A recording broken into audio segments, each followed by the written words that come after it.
Ladies and gentlemen, a gentleman who does his own talk show, nationally platformed as he is. His name is John Gordon, host of the Truth with John Gordon program, and I welcome him into the House of Lakey and Lakey Unleashed. John, welcome in, sir. Welcome back. Thank you very much, Jimmy. Nice to be back with you.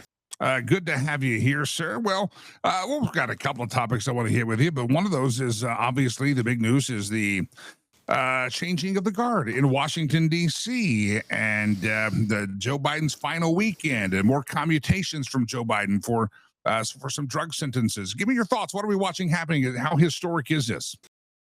Well, I don't think we've seen the end of Joe Biden's administration just yet. I have been predicting for a couple of months that on Sunday night, somewhere between the hour of 10 p.m. and midnight, we will see a barrage, a rash of pardons. I'm thinking Jim Biden, Liz Cheney, Adam Schiff, Adam Kinzinger, Nancy Pelosi. The Biden reign of terror is almost over, but we're not out of the woods yet. I think we've got some more bad news to come before he's finished.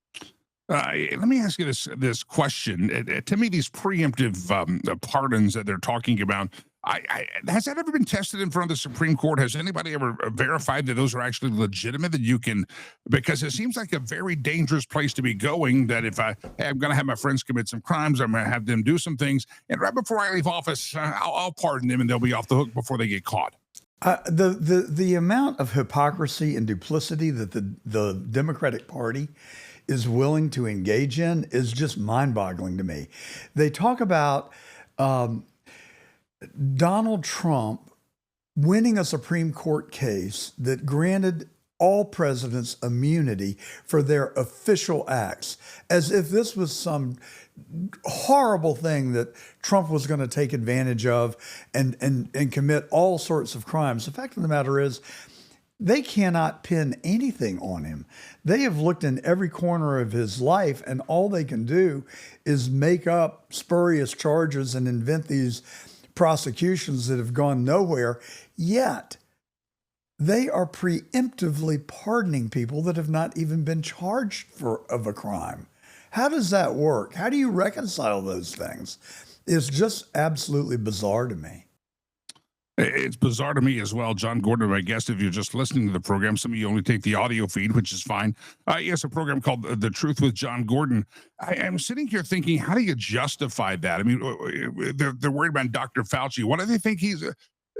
To pardon someone preemptively, you're saying, you know what, they're going to have a legitimate way to make up a charge against Liz Cheney. Well, what are they afraid of? What charge do they think that the Justice Department under Pam Bondi is going to make up about Dr. Fauci?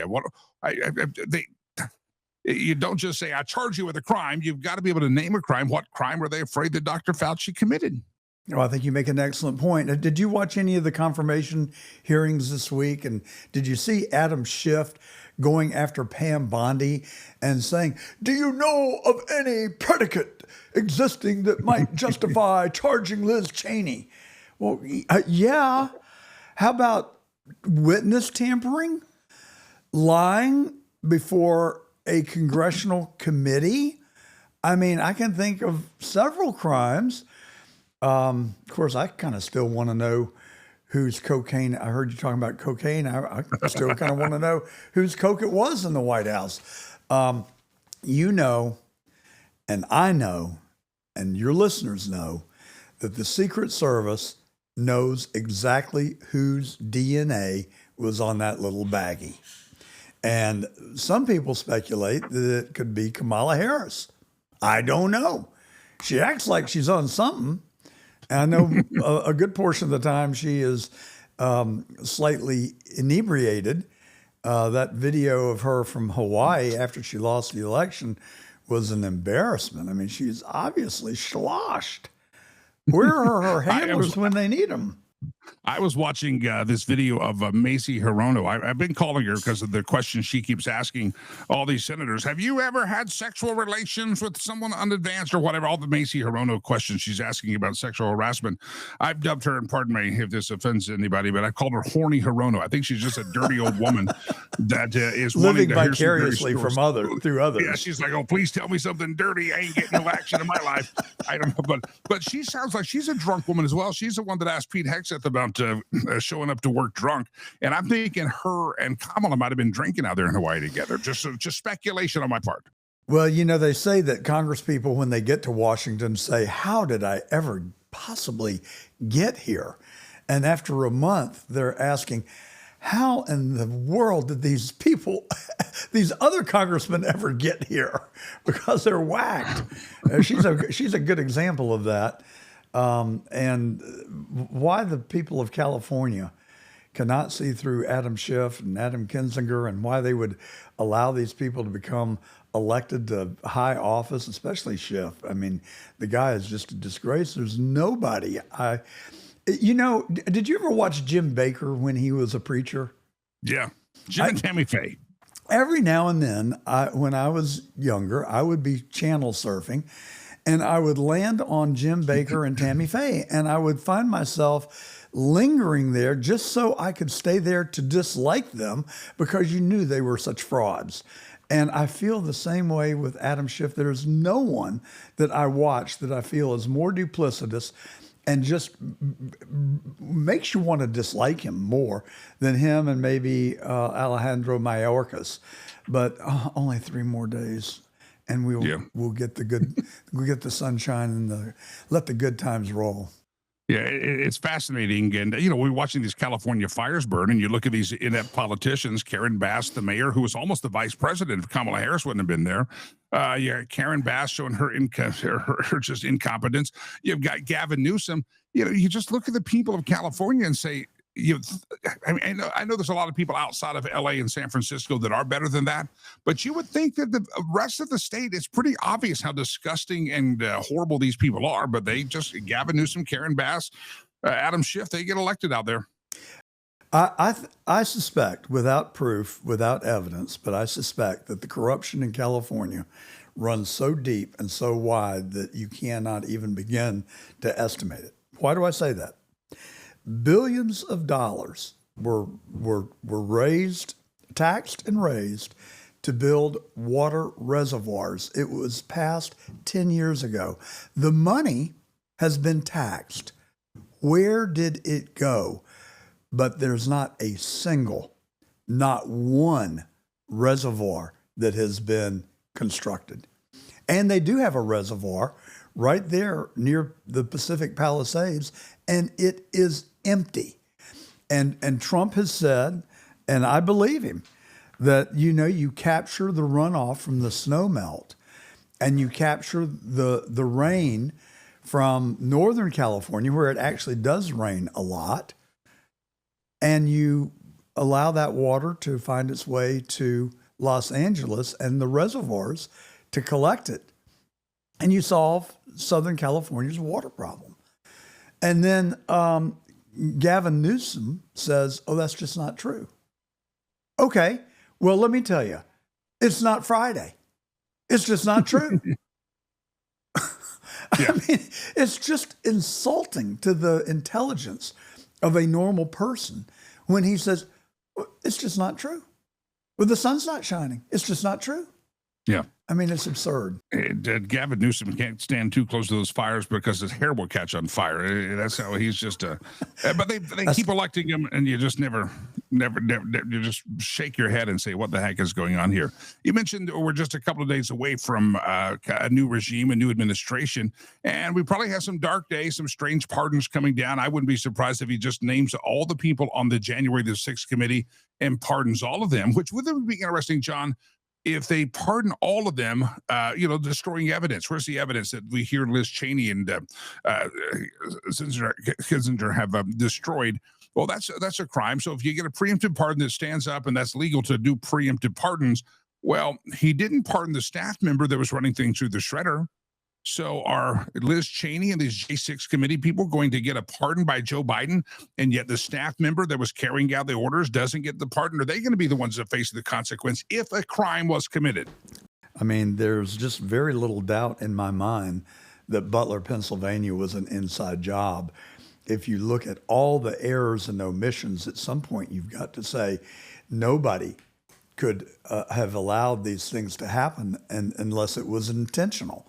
And I very much do worry about our president's future president's safety. I want him to be able to take the oath of office on Monday and get him in the White House safely and securely, and then protect him. I do worry about that because you've got not only the people in Washington that hate him because they know that he's going to come after him.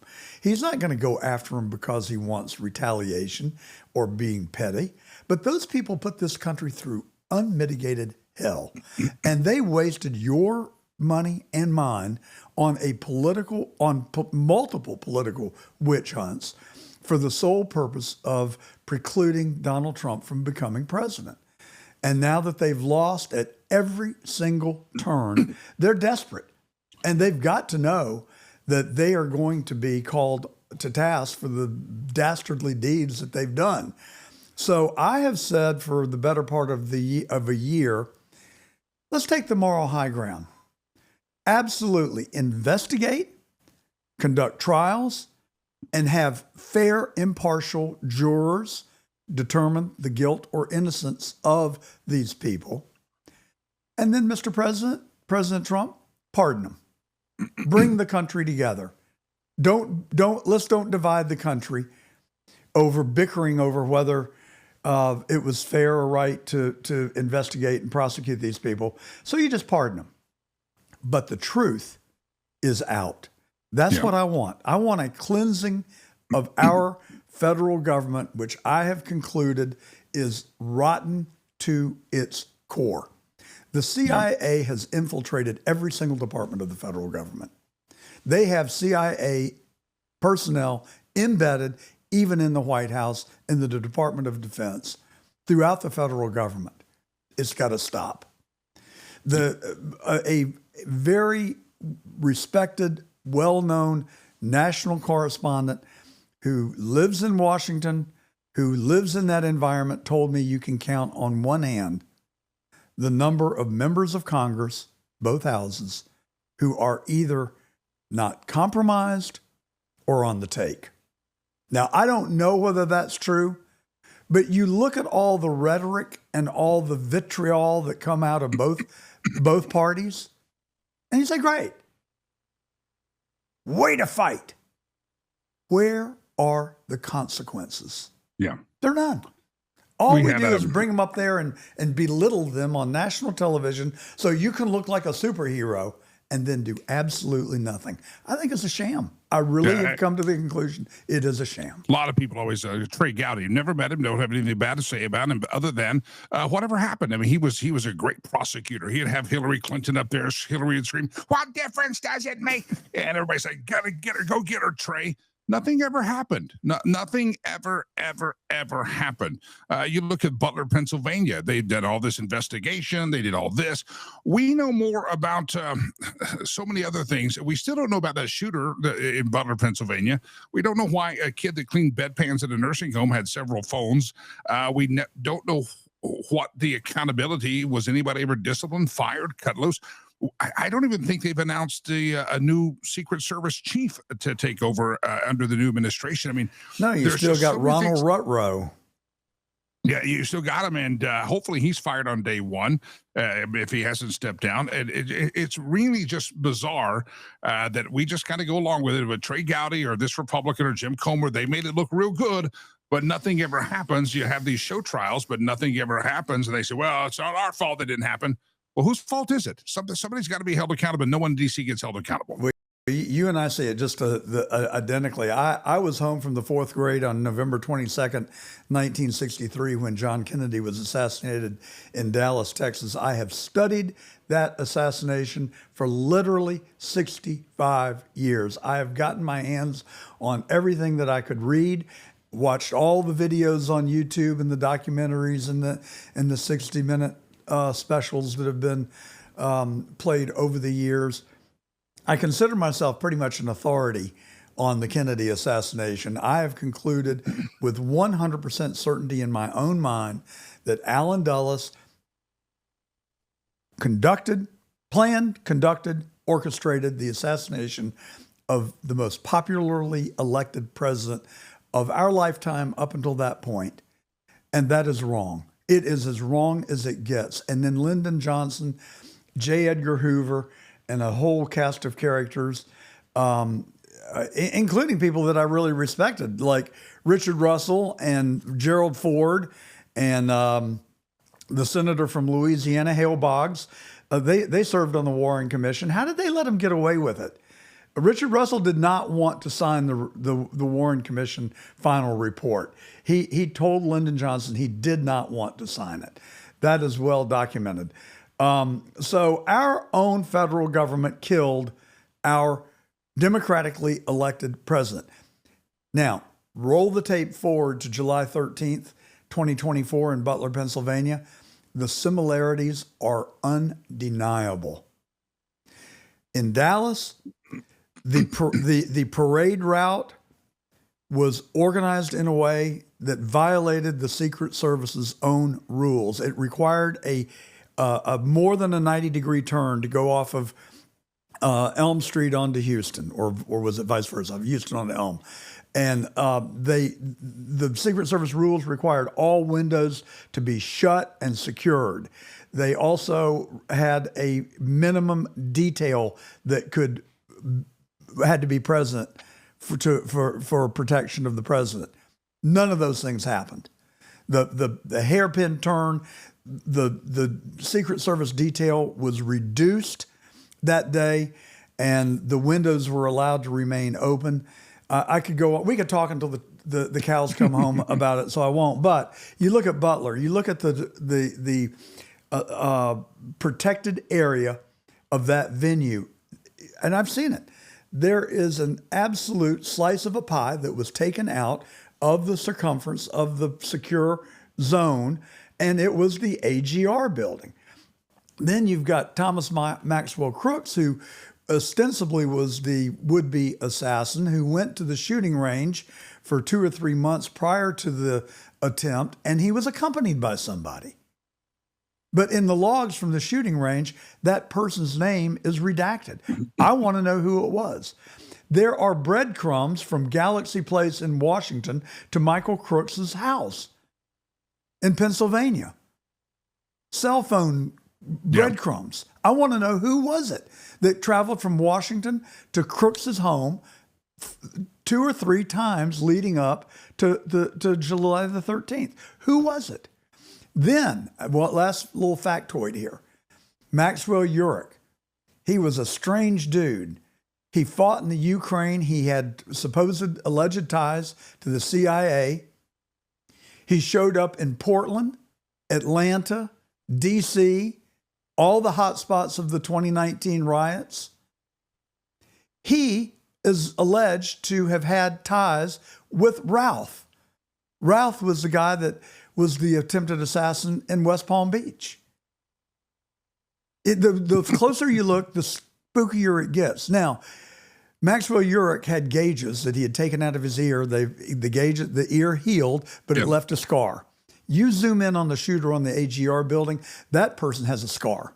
He also appears to have a tattoo on his forearm. Crooks had no tattoos, but Maxwell Urich did. Now, here's where the Twilight Zone really gets going. Maxwell Urich's parents filed a missing persons report on him on July the 14th, 2024. We need to know who is Maxwell Urich, who traveled from Washington, D.C. to Crooks's house, who was going with him to the shooting range. I'm just telling you, it smells. It stinks to high heaven. And you watch this guy, Ron Rowe, when he testified in Congress a month ago and he got into a shouting match with a seated member of Congress and started talking about, you can't talk to me or question me because I served our country in the World Trade Center in 9/11. That's what you call a smoke screen. It's a pivot. It's a diversion. And, I've been a lawyer for 45 years. I worked for the district attorney in Bibb County, Georgia at the beginning of my beginning of my career. I know what it looks like when somebody's trying to be fast and loose with the facts. Yeah. We need a cleansing in America. All of it needs to come out. The January 6th facts need to come out. Liz Cheney's tampering with that witness who lied and said that Trump grabbed the wheel of the limousine after the rally on the ellipse that day. That turned out to be a lie. 3 Secret Service agents in the car said it didn't happen. Yeah, the Epstein files. I want it all. Yeah. Just supposedly give it President to us. President Trump said he will finally give us the JFK files. The reason those JFK files are still locked up is because it does point to some alphabet soup agency. The actual players in this thing are long dead or in a home somewhere, or 1 foot in the grave, or both, the whole body's in the grave. But there's institutional information there about what happened there in JFK, and hopefully release it. The Epstein files, the Diddy files. So give me the Diddy files too. Let's see all these power players. Let's find out where all these people are at whenever various and the sundry things have been happening that have been very nasty and involve small children. That's why I think Mazie Hirono is asking these questions of these confirmation hearings. She might want to go around to the U.S. Senate and ask all of her colleagues there that have had millions and millions of dollars of slush funds for years in Congress paying off sexual harassment charges. She might want to ask those dirty questions to her own colleagues, because she's probably sitting around with a lot of perverts up there. I think the number is $15 million that our taxpayers have forked over 15 to 17, somewhere in that range, to basically cover up allegations of sexual misconduct by members of Congress. It is just, it's got to stop. And look, the fact of the matter is, I'm kind of a libertarian. What somebody does in their own life, I really don't care.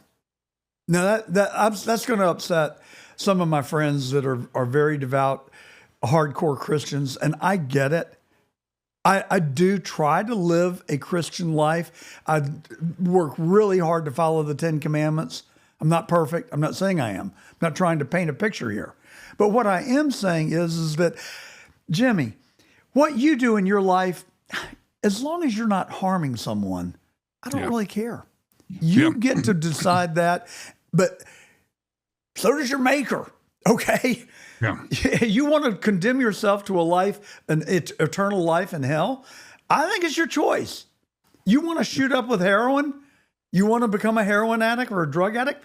Go to it. I'm not talking about you, Jimmy. I'm just talking you understand I'm talking hyperbole. But to the average person, if you want to do that, go for it. Just don't come to me for methadone treatment. Yeah. Don't become a ward of the state then. The voice of John Gordon. John, you have your own program. It's called The Truth with John Gordon. How do folks follow you and get to watch your program? Well, we're on the John Fredericks Radio Network every Saturday from 12 to 2, and then Sunday 1 to 3. You can go to John Fredericks' website and watch and listen to us on the live stream, or you can listen on the radio in Memphis, Nashville, Atlanta, Richmond, Norfolk, Pittsburgh, Philadelphia, and Morgantown, West Virginia. We're also on Getter, Rumble, YouTube Live, and X. So you got a lot of options there. I wish you'd come and listen. And if you like it, please subscribe. It really would help us. And we really are grateful for the opportunity we have to inform, and it keeps my head in the game. That's the benefit for me. Host of The Truth with John Gordon. Check it out. John, appreciate you, my friend.